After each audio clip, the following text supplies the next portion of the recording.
Virtually everyone important in my life, my family, my teachers, my girlfriend, wanted me to be a doctor. Over time, their dreams became my dreams. They convinced me I should be a doctor. But as hard as I tried, I couldn't do it. After a few difficult and unhappy years as a pre-med student, it became painfully clear to me that I did not like the courses I was taking. I was 21 years old when I dropped out of college, packed everything I owned, jeans, t-shirts, leather jacket, guitar, into my car, and drove from Chicago to Berkeley, California. During my California springs and summers, I spent most of my days in the high Sierras in Yosemite Valley, working as a river guide and a rock climbing instructor. I loved those jobs, but unfortunately, they didn't pay that well.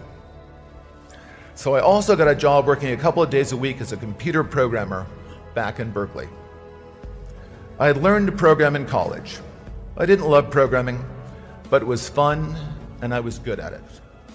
And computer programming gave me the same kind of satisfaction as solving math problems and playing chess, both things I enjoyed before I became a confused teenager. At this point in my life, I thought I was making real progress on my journey of self-discovery. I had found a cause. I had a couple of jobs that I loved, and one that was fun and paid the bills. I was pretty happy with my life. My wife was not. What she saw was a college dropout who spent too much time in the mountains doing foolish things. She wanted me to work full-time as a computer programmer or go back to college and finish my degree. We compromised, sort of. I started taking classes at UC Berkeley. I took several classes, but the only one I can remember was a sailing class taught at Berkeley Marina. When my class was over, I wanted to buy a sailboat. My wife said this was the single stupidest idea she had ever heard in her entire life. She accused me of being irresponsible, and she told me I lacked ambition. She kicked me out, and then she divorced me. This was a pivotal moment in my life. Once again, I was unable to live up to the expectations of others. But this time, I was not disappointed in myself for failing to be the person they thought I should be. Their dreams and my dreams were different. I would never confuse the two of them again. Throughout my 20s, I continued experimenting, trying different things, racing bikes and boats and constantly changing jobs. It didn't take me long to discover that the most interesting and rewarding programming jobs were found at a cluster of companies located south of Stanford University and north of San Jose. Silicon Valley was in its infancy. I was still in my 20s when I went to work for my first Silicon Valley startup. I liked my work.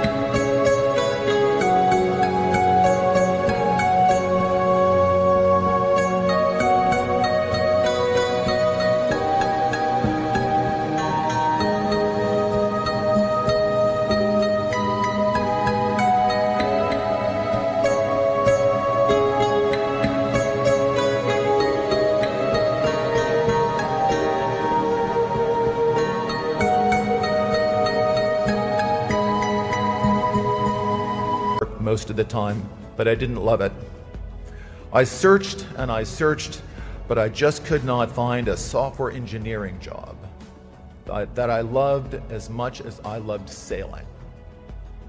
So I tried to create one. I put together a plan to start my own company. That way I could completely control my work environment.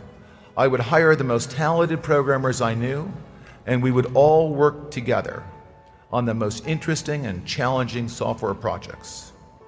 My goal was to create the perfect job for me, a job I truly loved. I never expected the company to grow beyond 50 people. Today, Oracle employs around 150,000 people. But when I started, it was not my intention to build a big company. What happened?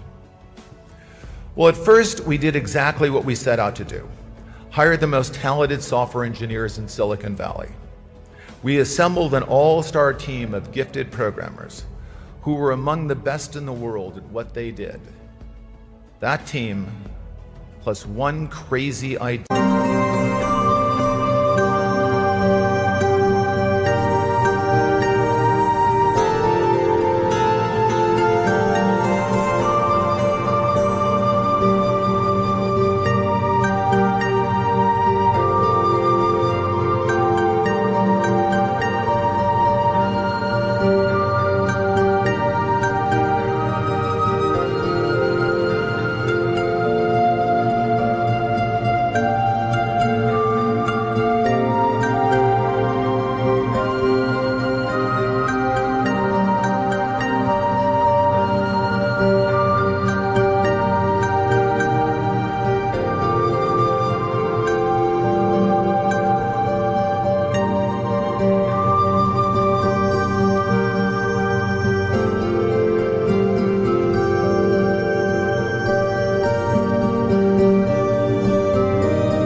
Gave birth to a giant company. I call it a crazy idea because at the time, everyone told me it was a crazy idea. The idea was to build the world's first relational database. Several theoretical papers about relational databases had already been published, and IBM was building a prototype in their research labs. But back then, the collective wisdom of computer experts was that while relational databases could be built, they would never be fast enough to be useful. I thought all those so-called computer experts were wrong. And when you start telling people that all the experts are wrong, at first they call you arrogant, and then they say you're crazy. So remember this, graduates.